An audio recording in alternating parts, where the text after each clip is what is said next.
Hello. How is everyone? And by everyone, I mean just you and me. And I'm doing just fine. I hope you're doing okay too, Am. So today is the 23rd of December, 2018. And I'm glad to be here. I'm glad that I'm healthy and strong, fit and able, sound in mind and in body. I hope you're doing well. You're on your Christmas break right now or your winter break, and it's the weekend. And I came back from Knott's Berry Farm yesterday.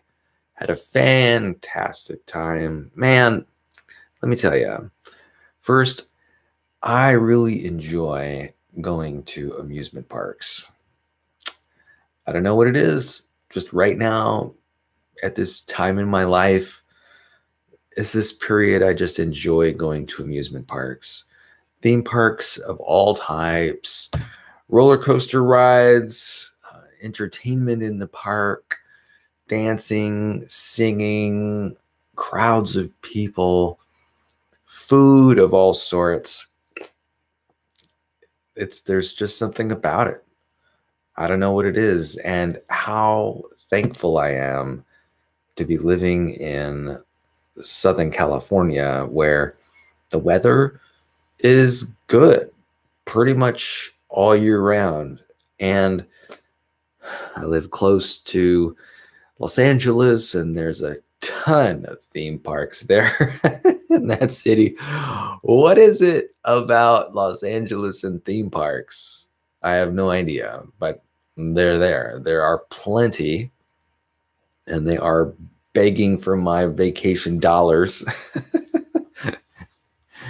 And I think that I can spend those vacation dollars wisely and smartly and reap a lot of benefit from spending time at those parks. So I figured today I would talk a little bit about my theme park experience at Knott's Berry Farm and give you a little bit of insight into what I enjoy and appreciate about theme parks, specifically Knott's and in general, just theme parks in general and what I've been enjoying lately. So it was a very long day. I woke up yesterday at 5 a.m., which is actually when I normally wake up every morning.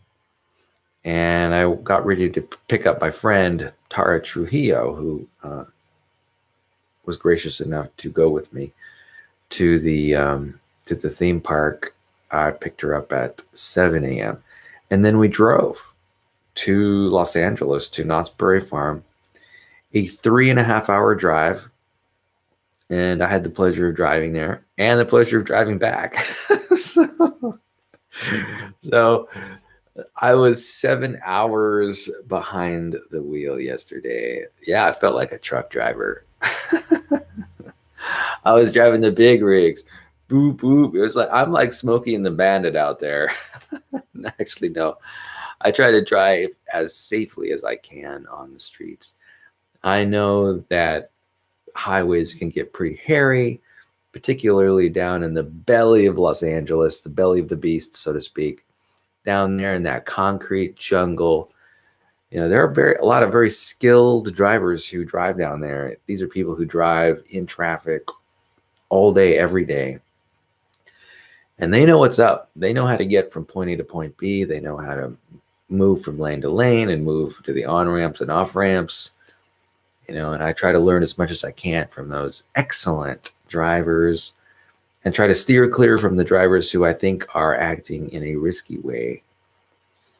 And one things I have been trying to improve my driving lately, to be more conscious and aware of what's going on around me, focused on my peripheral vision, always scanning what's going on around me when I'm driving. And right now, I'm trying to keep my speed 5 to 10 miles per hour below the speed limit. And for me, it's a very tactical choice. I've been examining arguments related to driving in group patterns and how that makes a lot of sense. And of course it does. That line of argument makes a lot of sense. But I think that a lot of benefit can be gained from driving just a little bit slower than the group, by maybe 5 or 10 miles an hour slower than the rest of the cars. I know it sounds strange. And the counter argument to that is that, people might be more prone to run into me because I'm slightly slower. But if they're paying any attention to the road at all, they'll get out of the way. And if they're not, then it's then they're to blame because I'm only going 5 miles below the speed limit. Come on. So I'm okay with that risk profile for that driving behavior. And it gets me a lot of benefit. The benefit is mainly, first of all, I've got more reaction time in case there are obstacles in the road. Since I'm driving at a slower rate of speed, I've got time, precious milliseconds to make adjustments. Because of that, because I'm driving slower, my braking distance is shorter. That's right. So I'm more efficient in terms of braking, more effective, really. That means I'll stop short of a hazard before I get there. And then there are other benefits too. When I'm going a little slower than everybody else, what happens is that the path in front of me is cleared by my own vehicle. It's sort of an obstacle, right? So when they pass me, I'm creating this distance, this space in front of me where it's clear. Basically, I'm clearing the space in front of me. And so I'm at less risk of running into something that's in front of me. And so along with that, there are a lot of other benefits to going, 5, 10 miles an hour slower than the speed limit as a rule. Number one is fuel efficiency. Heck, I'm driving 55 all the time. And so I don't have to drive at 65, and I gain a express advantage in less expensive gas at the pump. I don't buy as much gas. And of course, also there is other benefits, like my auto insurance is lower, maybe theoretically because my risk is lower because I'm driving more safely. And there are other benefits too. But there is a trade-off. And that trade-off is time, right? When you drive slower, you don't get to your destination as fast as you would if you drive faster. If you drove faster, that's just math. And so that's the trade-off. In fact, that's the choice point. Are you willing to trade time for greater safety, lower risk, cheaper auto insurance, less gas, and maybe even greater ease in driving because, I pass fewer people myself. So am I willing to make that trade-off, all those benefits for the problem of maybe taking 10 minutes per hour? I probably lose about 10 minutes per hour when I get to my destination. So am I willing to do that for each hour drive? That's 20 minutes in a 2-hour drive, 30 minutes in a 3-hour drive, 40 minutes in a 4-hour drive. You see, I lose about 10 minutes every hour. And here's my answer to that question. Yes, I'm willing to make that adjustment. For me, getting to my destination is much more important than saving 10 minutes. And because I'm a relatively intelligent guy, I'm able to plan my day and leave my origin point 10 minutes early. Just leave a little bit early. There's also another thing that I do as an intelligent person, and that is I use the time wisely, right? So what I'm doing is not only am I driving, of course, but maybe I'm listening to an audio book. That's right. So I'm packing in a lot of benefit from spending more time on the road, and that is reading and learning and listening to an audiobook. So right there, I mean, I can't imagine a better scenario. For me, this is a strategy so far that's making a lot of sense. All it takes is one accident, one injury, one problem on the road to really cause long-term and even permanent problems, permanent financial ones, permanent legal problems, permanent health problems. So for me, it makes a lot of sense to reduce risk and try to drive as slow as possible in terms of, I want to be a reasonable driver too. I want to participate in what makes driving great and enjoyable for all. And I want to engage in that practice with as little risk as possible. The reason is because I want to go driving tomorrow. I want to drive somewhere tomorrow. If I get into an accident, it puts at risk my ability to drive tomorrow. So anyway, that's my overall strategy for driving. So yesterday I drove a good 7 hours of driving. And what is nice is that during that entire time, I don't think I had any close calls on the road. So that's great. So that means my strategy is paying off. That's right. It's paying off.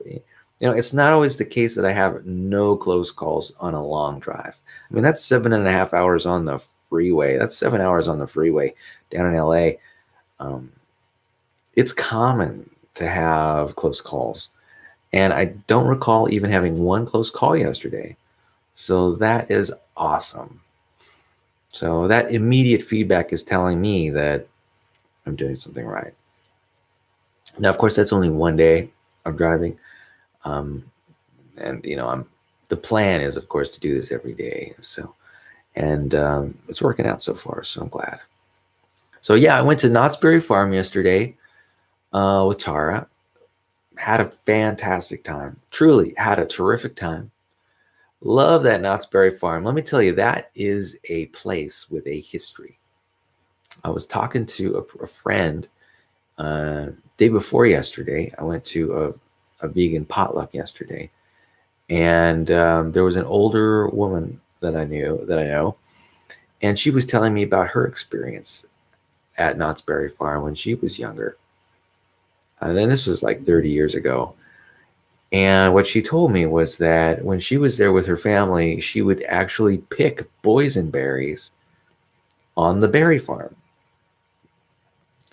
Well, I looked around yesterday when I went to Knott's Berry Farm, I did not see any berry farm. No berries within sight, but there were a lot of products that were flavored with, say, boysenberry syrup or boysenberry. There were a lot of boysenberry products. And so, I mean, to that extent, I think that the tradition of, at least the berry is something that is surviving and thriving at Knott's Berry. Not maybe real fruit berries, because someone suggested that the real estate down in that place, and I forget what county they're in, it probably is too high cost to support growing fruit. Yeah, and I agree. I think, yeah, it's just too developed to have any kind of fruit farm anymore. Although, if anyone wanted to do something like that, I know Knott's Berry Farm could do it if they chose. But I was talking briefly about about Knott's Berry Farm in general, and that They are a very highly developed theme park.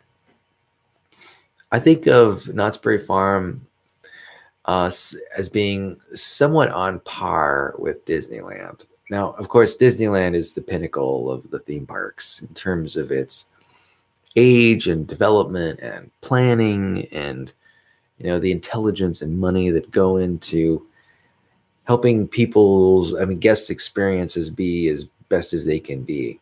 I think Knott's comes in, to my knowledge, a close second place. Well, I don't know if they're a close second place, but they are second place. Knott's, and that is saying something against the juggernaut that is Disney Productions,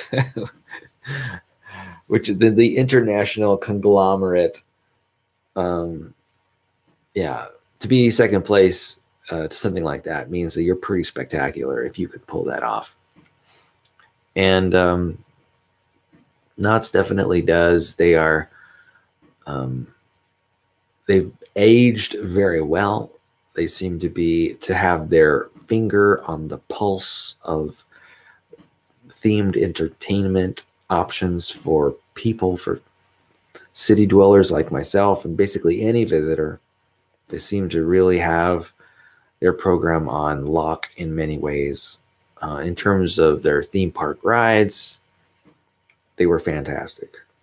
Just truly fantastic rides that I enjoyed.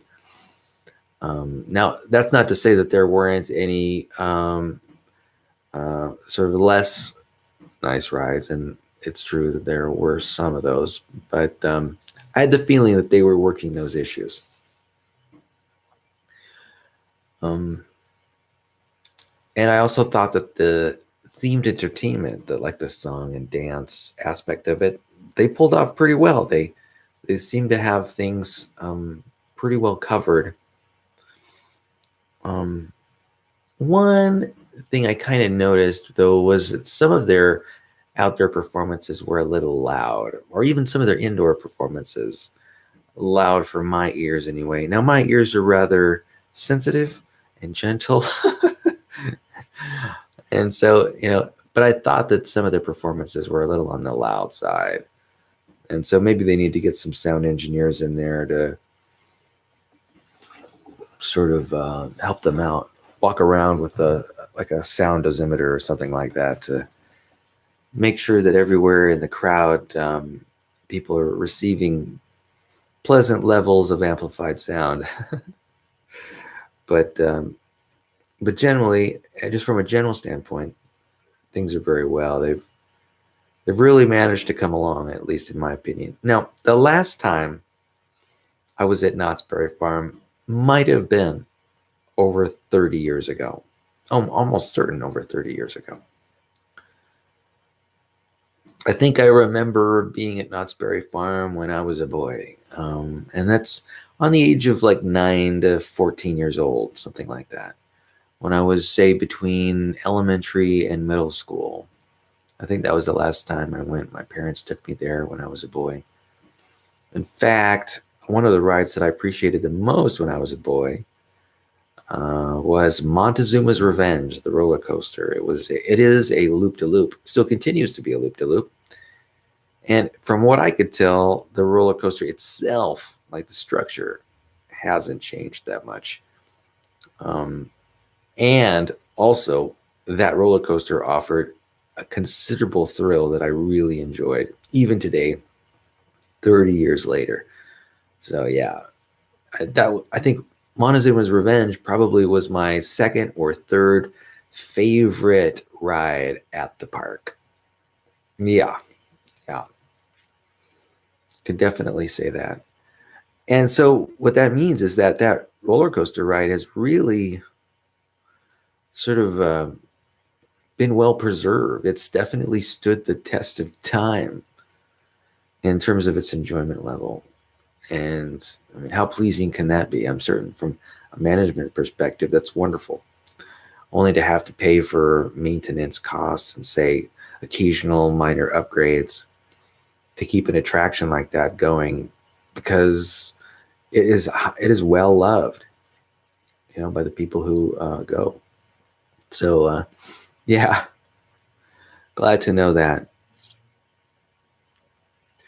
So yeah, what other things that I experienced? I kind of remember when I was a boy, um, noticing that there were like jams and jellies there. I actually didn't. I don't think I even saw one jar of jam or jelly there. Now, I probably went in, I probably didn't go to the shops that I did when I was a kid, like 9, 10, 11 years old. So, because I went into different shops and commerce changes so much. Commerce changes a lot faster than, say, that is the products that get exchanged at theme parks probably change pretty quickly. There's probably a big turnover in terms of what's popular in the moment and what could be sold compared to, I mean, today than 30 years ago. So I'm taking that into consideration. Anyway, I had a great time. I had a, I think our trip was pretty much focused on roller coasters and doing the roller coaster thing and doing the aggressive roller coasters. And there were a lot of aggressive roller coasters there, and which is kind of funny. Now, I've known about Knott's Berry Farm for like 30 years, and in my view, at least, and this had been like a long-term bias that I had, and that is that for some reason in my mind, anyway, Knott's Berry for me wasn't a place necessary to go for aggressive thrill rides. But I think I am mistaken. I mean, it's certainly not true today, because aggressive thrill rides is something that Knott's Berry does very well. I had a lot of exposure to that yesterday. In fact, interestingly enough, I actually brought the map. There's the amusement park map. I figured that I might talk about it and talk about what we did while we were there. One of the first roller coasters that we went on was, well, this may not turn out very well, but it was called the Ghost Rider. It's a roller coaster pretty much made of wood, one of those old-fashioned train-style roller coasters made out of wood. And of course, it was kind of rickety. That's the thing about the wooden roller coasters. There's a lot of back and forth jarring. And I there's also another aspect. I really liked it. It was fun. There was a lot of drops, and I think there were a few points in time where you were sort of the roller coaster was rising in elevation, and so those can be exciting as you sort of move over the peak of that level part and head down. And there's just something about roller coasters that when you jostle your body like that, I don't know, it's a lot of fun, and I had a lot of fun. So yeah, I did that. What was that? Gold Rush? Is that what that was called? Anyway, that was a lot of fun. So the park is split up into a lot of different parts: Calico Park, Ghost Town, California Marketplace, Camp Snoopy, Fiesta Village, Boardwalk, things like that. I think my favorite roller coaster was Hang Time. That is a pretty phenomenal one. If you ever get a chance, go check that out. It's definitely worth much of the price of admission to go check out that roller coaster ride. That is pretty phenomenal. In fact, if I could just do Montezuma's Revenge and maybe Hangfire, the Hang Time, I think I would pretty much be golden. Yeah. I guess, so those rides might give you an indication of what I like to see in roller coasters. And that is, a fairly unique experience, but also some terror. There's hanging off an edge where there seems to be Uh, Nothing supporting you from beneath.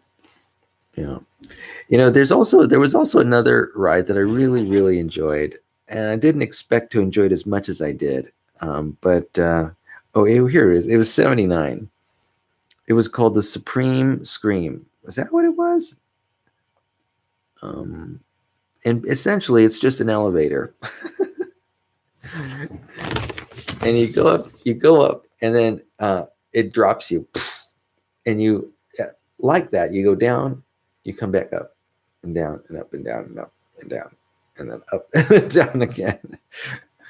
Um, a pretty simple concept, but I really like to get high above the theme park and see the view, see the Los Angeles Valley with all the buildings, and that was really fun.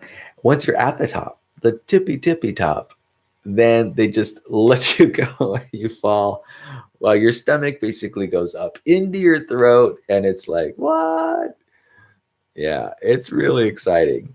And thankfully at the bottom they catch you and slowly slow you down, deaccelerate you, and then they lift you back up again. So really fun concept for a ride, simple and enjoyable. And what's interesting is I noticed that they had a mirror ride that's very similar, geared toward the kiddos at Camp Snoopy. So that was pretty nice.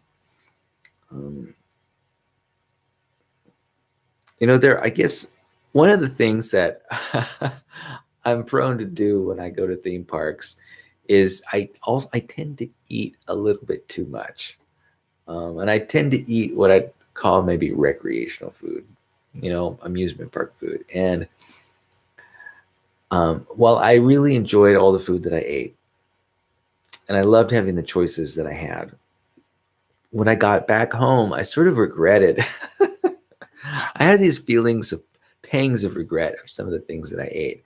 Now I felt fine today, this morning. I feel just fine, perfectly fine. So the food was sufficiently high quality and things were great. It's just, I'm just sort of thinking, thoughts that about how I could have done better. And I think that's going to be, if it's not like a New Year's resolution, I think it's going to be some kind of commitment to myself that I make when I go to theme parks in the future. And that is, I'm going to really try to maybe eat more salads, maybe eat more fruit. I've been noticing a lot more fruit and even vegan options at amusement parks. And I really, really want to start taking advantage of those. I think I've been remiss lately. I think it's a psychological thing. Here's the thing. I actually have a fairly strict diet that I follow. And then occasionally, and very occasionally, when I go to amusement parks, I give myself a little more freedom to experiment and explore and enjoy different foods on that single day, right? Or actually, it's really just 2 meals, right? If it's a lunch and maybe it's a dinner. And in the wider scope of things, it doesn't make a big difference. But I think what I might do is I might tighten up that sense of freedom that I have just a little bit, so that I can feel a little better the day after I've gone to a theme park, a little bit better about my behavior. Maybe eat a little less, maybe eat a little more healthy. I'm thinking about eating more fruits. At these theme parks, there are a lot of fruits that have become available. There are apples and bananas, and there are plastic containers filled with pineapple and other fruits, maybe like watermelon, I think. And yeah, definitely want to start doing that. So I'm going to make a mental note, at least, that this is kind of the direction that I want to take in the future. Here's the thing too, when it comes to food that I don't eat very often, there's this idea here that this food that I've been avoiding for such a long time, let's call it pizza or whatever, if I've been avoiding it for a long time, I've built up this sense just because it's rare. I've built up this sense in my mind, this imagined idea that the food is really good for some reason. And the fact is that when I actually do eat the food, that target food of whatever it is I'm interested in enjoying, I find that I just in general, and this is across a whole bunch of different foods, don't especially appreciate the food. For some reason, I've lost my taste for it. The human ability to adapt is amazing, right? I know, like, if I eat like a lot of salads, I'll become a connoisseur of salads, and I'll be willing, I'll basically be enjoying my salads more and more and more. And whatever foods that I was eating less of, basically what happens is that my palate sort of,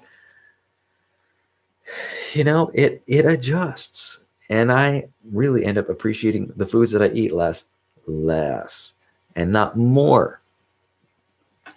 And so now I'm recognizing that fact, and that is, if I've cut something out of my diet, that because my taste buds are not adapted to that food type anymore, when I end up eating it eventually, out of this imagined belief that I will enjoy the experience a lot more than I actually do, and I've got this belief that it's going to be amazing, and it just turns out to be okay. I mean, it turns out to be good quite often, and novel, really, that's for sure. Yeah, and new. Yeah, it's very much just because I haven't had that food before.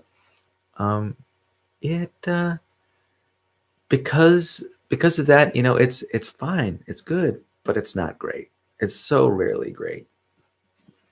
And it really just sort of reinforces the idea that, oh yeah, the choice you made a long time ago to say restrict your eating in this area was a wise one. And anyway, that's what I'm learning now, and I think that I'll take advantage of that in the future. So when I go to theme parks, I'll be eating more fruit and more salads and more vegan options. So healthier options, right? It's always the way to go. So one thing that we did while we were at Knott's Berry Farm was we went to the Snoopy on Ice, the holiday-themed ice skating extravaganza. And I really liked it. I liked the costumes that the skaters were wearing, both the men and the women. I particularly enjoyed these tinsel gowns that some of the women were wearing. Really flashy gowns that were just stunningly beautiful. And there were some other gowns. They were essentially made of Christmas tree decorations. Very novel, very unusual. I enjoyed the men's costumes too. And of course, the character costumes, like the Charlie Brown character with the Snoopy and the Linus and the Peppermint Patty. That is what it was. I know that kids really appreciate having cartoon characters come to life. As an adult, while it is somewhat entertaining, I'm not sure it's as thrilling as it is for a child. It got me to thinking about just this Charlie Brown theme in general. Because I'm a fairly older person, I've got this long history that goes with the Peanuts characters, right? I know about the Peanuts characters as like in syndicated newspapers, in the comic book section, and I've read years and years of Peanuts comic strips. And then, of course, I've also seen the holiday specials, many of them, and maybe all of them, the Charlie Brown specials. And so I'm familiar with the characters in animated form, and how they're presented, and the kind of humor for each. And, so I've got this really deep and intimate knowledge of Charles M. Schultz, the creator, and the whole cast of characters and how they relate and interrelate with one another and their histories. But there's a there's a whole new crop of kids these days that are just popping and walking around. We've got the Gen Zs out there, the millennials out there. Now I'm part of the Gen X's, and then of course there's the greatest generation, the baby boomers. The baby boomers and the Gen Xers definitely understand what Charlie Brown's all about. But these younger millennials and Z generation folks, they really don't have much of they don't have the depth of knowledge and understanding of the characters of the Charlie Brown story that I do. And it's kind of interesting to just acknowledge that. I wonder how theme parks have dealt with some of the fact that some of their intellectual property, right, is aging and may not be aging well. I mean, when was the last Charlie Brown cartoon, brand new cartoon series that happened on television? I can't think of one. Or maybe when was the last Charlie Brown movie that showed up in theaters, some animated feature? I can't think of any. Now that's not to say that I know everything about what's going on in the world of Charlie Brown, because I don't. But I have a sense that at least culturally, Charlie Brown and that Charlie Brown storytelling experience is sort of losing its grip on younger people in the world. So now, of course, if any organization can revive the Charlie Brown mystique and make that IP more competitive, and by IP I mean intellectual property, be more competitive and compelling. I know Knott can do it. It's just interesting to just acknowledge how populations change, how cultural traditions change. So, but what's great too about younger folks is that they are so open to learning about new kinds of, what was important culturally years ago. They're really open to hearing and seeing more about Charlie Brown and what he means.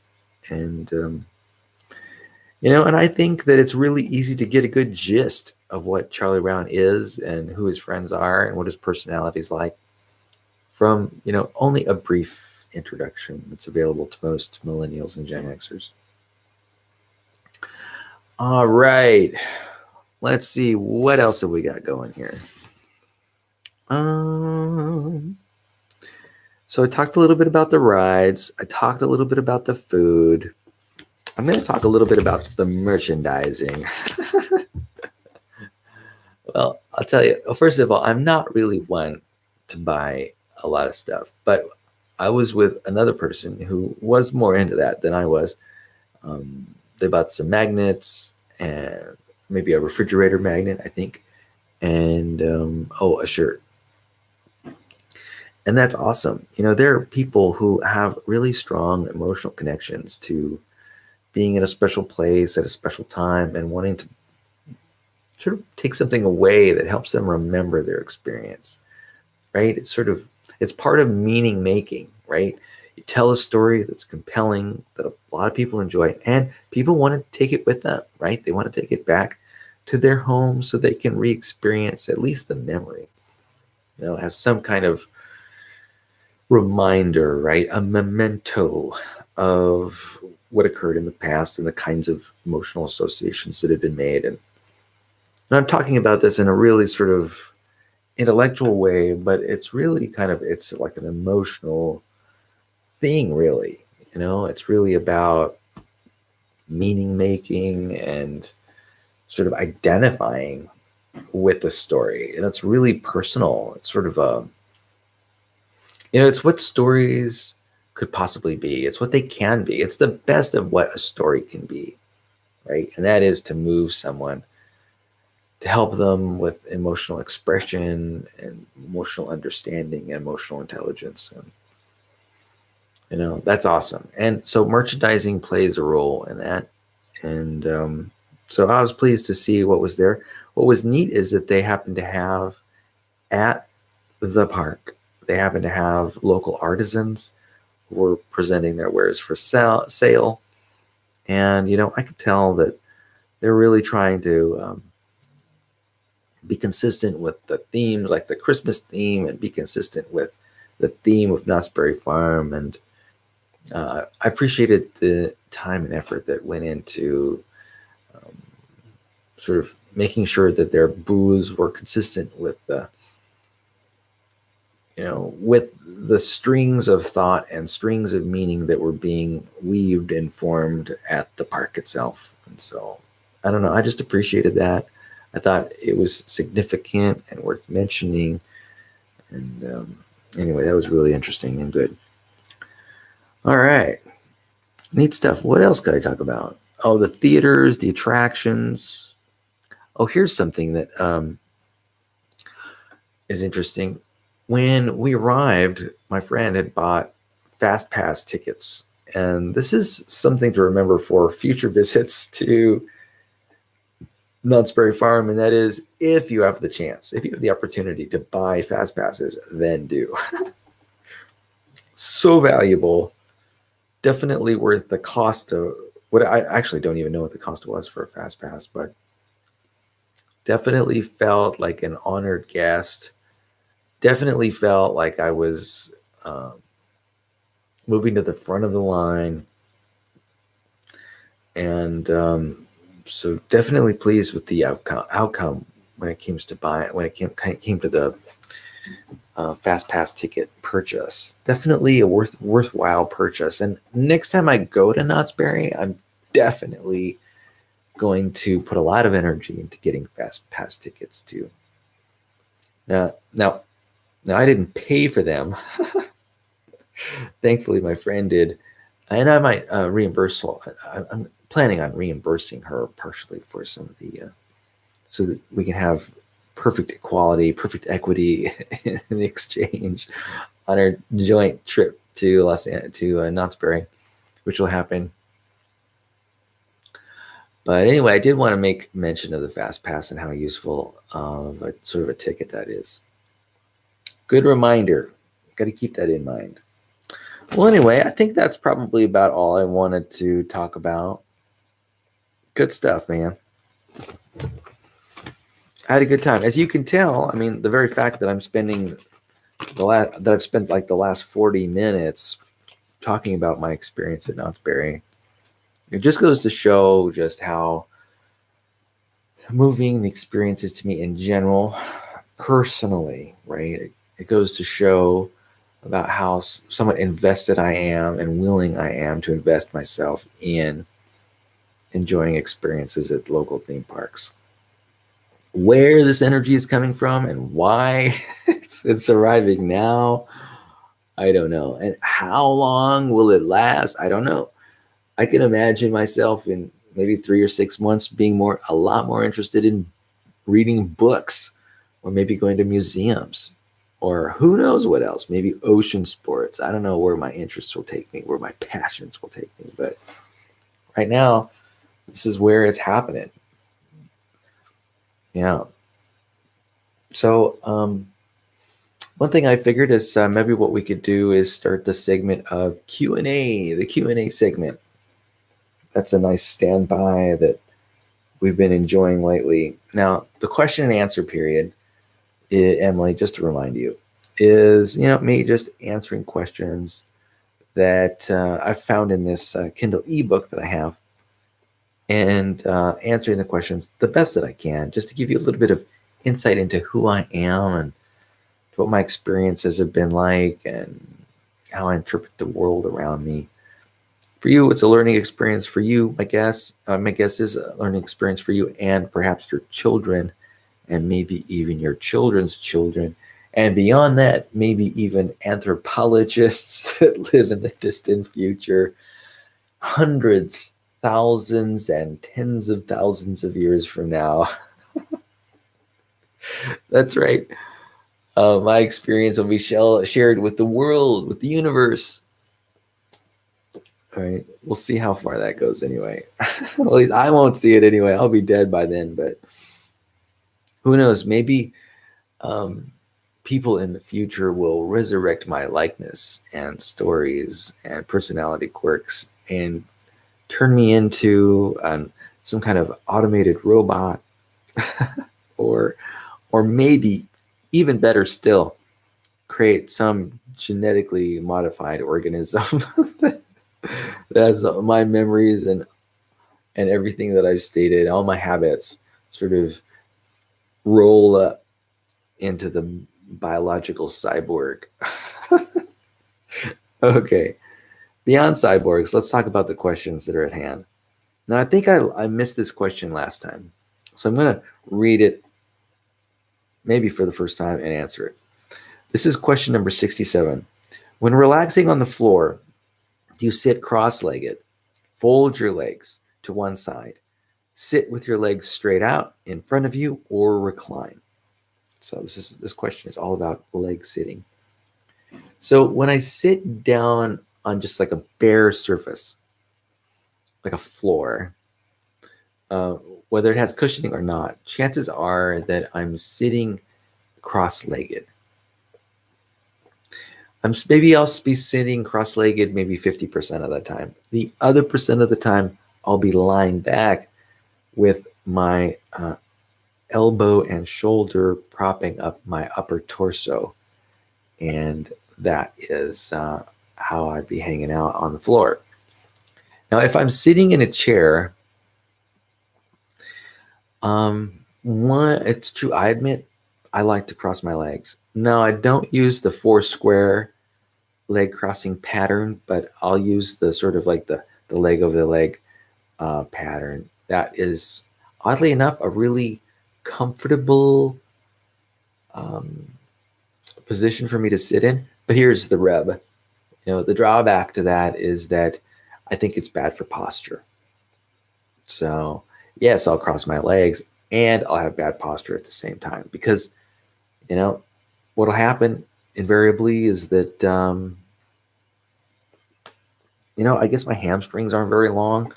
Anyway, my pelvis tends to curve backward into the back of the chair, and when that happens, my back rounds out. It rounds out toward the top, and so I think it promulgates this idea of me being sort of having a curved back. Now, I try not to sit like that very often. I in fact, literally have been thinking lately about sort of propping my shoulders up on the back of the backrest, and then also just leaving my feet flat on the ground. More of my knees are at 90-degree angles. That is, my thighs are at 90-degree angles to my lower leg. And that's what I've been doing to improve my posture. And it seems like I've got to think about that a lot in order to institute any changes in my sitting, because it's such a habit to sit with bad posture. I probably sit with bad posture at work for uncountable hours per day and per week and per month and per year. So it takes some getting used to. I just really am focused on improving my posture. I'm coming to realize that, at least right now, I'm feeling a little tired. And that is not surprising, because last night was a very long night. What I did, of course, I mentioned this, is that I drove to Knott's Berry Farm and back, and I did that in one day. And it's about a 3.5-hour drive, and that's a total of 7 hours total. And we didn't get in, at least I didn't get in to my house until just after 1:00 a.m. last night. And I went to bed, and I don't know, I think I woke up like 4 hours later, and my body said, okay, time to get up. But my brain, I don't think, is totally recuperated from all that activity from yesterday, and I might be prone to take a nap later on today. I think that is a reasonable expectation as I try to sort of recover from going to an amusement park all day where, I was literally walking around for, 12 hours.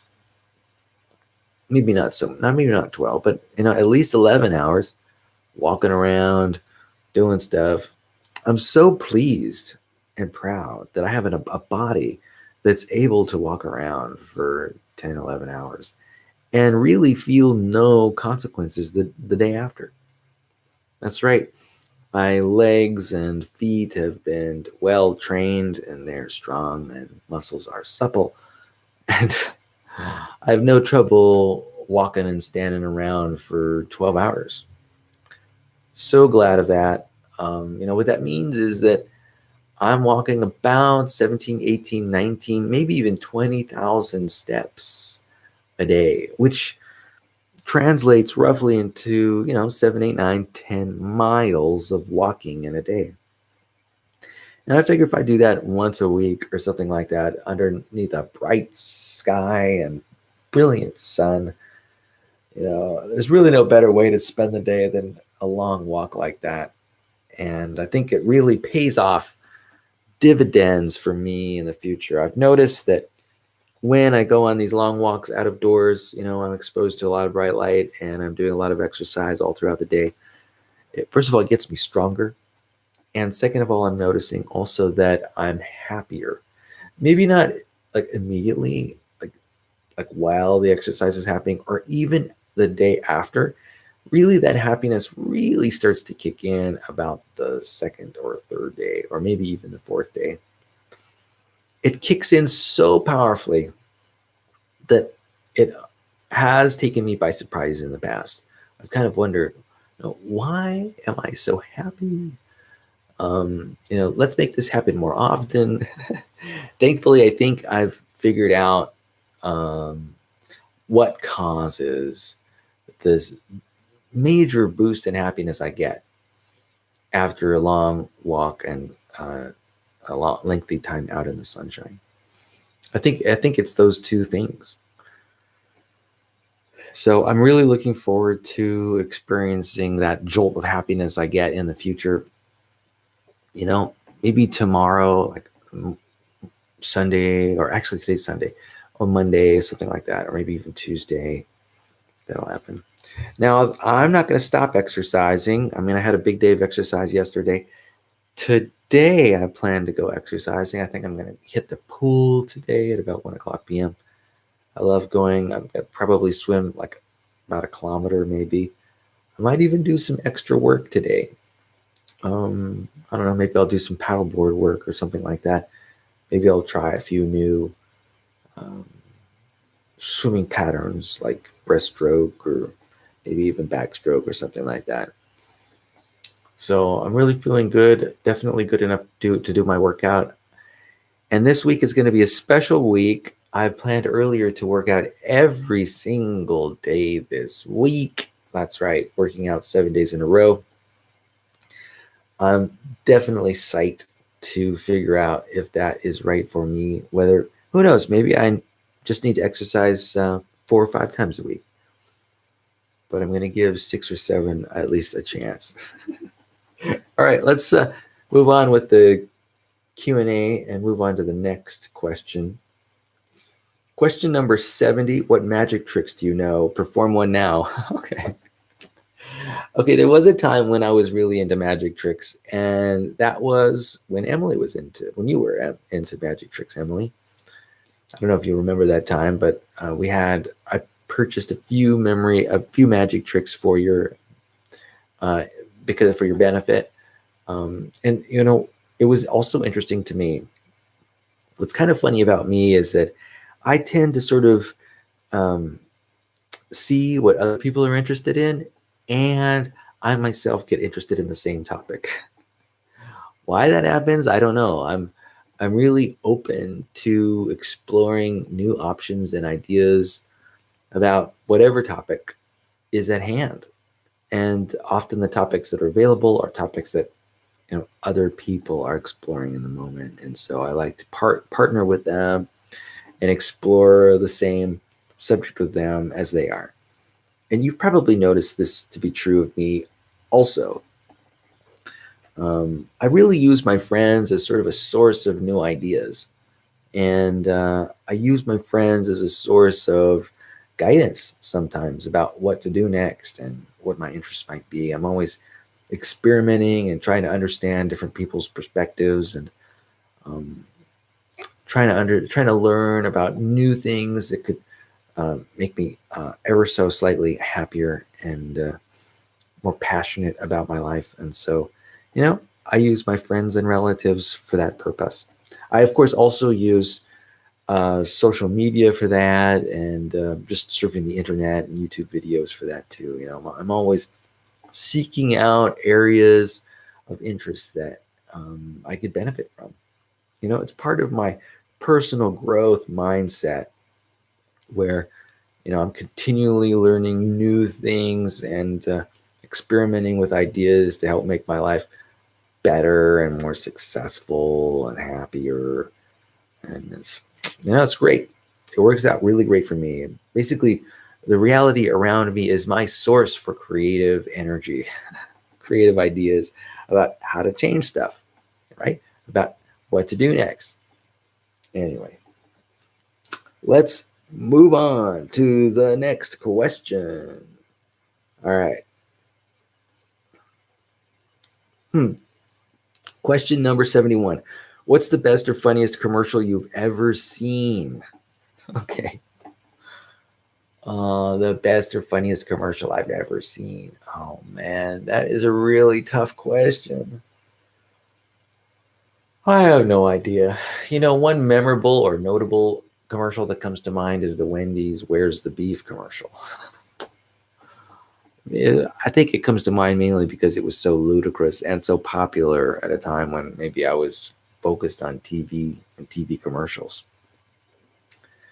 Let's see, what else is going on here? Question number 72. When was the last time you sat on a park bench for more than 10 minutes? Describe the occasion. Well, now, I don't think I have spent a lot of time on a park bench. I guess the last time I might have spent even some time on a park bench was downtown Lompoc when I was just doing some random photography. There's a style of photography where a little project where you just decide to sit in a certain space and take photographs from that space that you're in. And the whole point is just to stay in one place and appreciate the changes that occur around you, right? Appreciate the urban setting or maybe the natural setting that is in front of you. I think there's a lot that can be gained from, I think it's called a sit spot, right? It's about taking your camera out and just finding a sit spot and just sitting there and then watching what happens, watching what unfolds around you. It's about understanding your environment and knowing about it and learning about it. And there's a lot that you can learn. You can learn about how people interact with that spot. That is how other human people interact with that spot. Also, how animals interact with that spot. There might be hamsters or mice or birds or insects on that spot. And with a camera there, you'll be able to record the moments when things change, right? And not only that, but I'm sure there's other natural aspects of that sit spot that you can appreciate, and that is the sky, maybe sunsets and sunrises, mountains, maybe. If the clouds change, if the sky changes, it might rain or snow. So I think there's a lot of benefit to just sitting in one place and then contemplating that one place in your sit spot, and maybe taking pictures of everything that's around you in a public area. Sounds like fun. And I guess that was the last time that I sat on a park bench for any length of time. Now, did I sit on that park bench for longer than 10 minutes? It's hard to tell. When I sit on park benches, I'm not necessarily timing myself, right? You know, it's it's unclear. I'm uncertain about how long I might have spent in that sit spot on that park bench. Okay, next question. Question number 73. What's the most embarrassing thing you've seen someone else do? It's kind of interesting. These questions really take a lot of thought. These are not questions that I can just glibly just say answers to. These are deep questions. When was the last time I saw, what was the most embarrassing thing I've seen someone else do? Golly. It's hard to talk about the most embarrassing thing ever. But I can talk about, say, the most embarrassing thing that's happened in the last 24 hours. That is information that's available to me. Here's something that comes to mind. Yesterday at Knott's Farm, we went to the Mystery Lodge. Now, the Mystery Lodge is an artistic presentation. It has to do with the Native American Indians who lived in the Northwest United States. And in this presentation at the Mystery Lodge, there was a loud sound produced. It was a lightning strike. And just after that lightning strike happened, there was a baby in the audience who was startled and began to cry. And I thought to myself that it might have been somewhat embarrassing for the parent.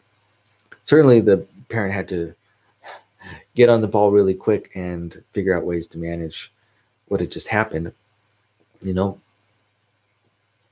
Loud sounds startle babies. And I don't know if it's the most embarrassing thing that I've ever seen, but I can imagine it was some cause for concern for the parent with a startled child. And I wouldn't necessarily call it embarrassment, but it could have been. I know as a father myself, parent to a child who, at least when they were young, were, had some, there were some cries. I know sometimes I did feel a little bit embarrassed, but mostly my time and energy at the time goes into solving the problem, right? So anyway, with that, I'm gonna wrap up this presentation. My brain is feeling a little tired. I think I do want to probably take a nap and rest my brain cells a little bit.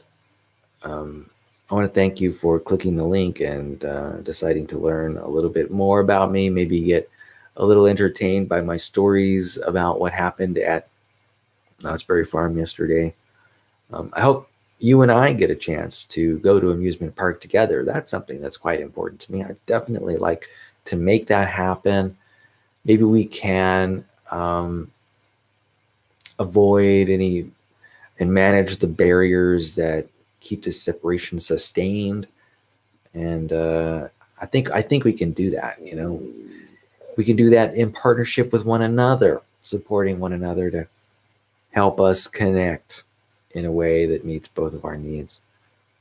And definitely make plans to visit an amusement park one of these days. That sounds like a fantastic idea.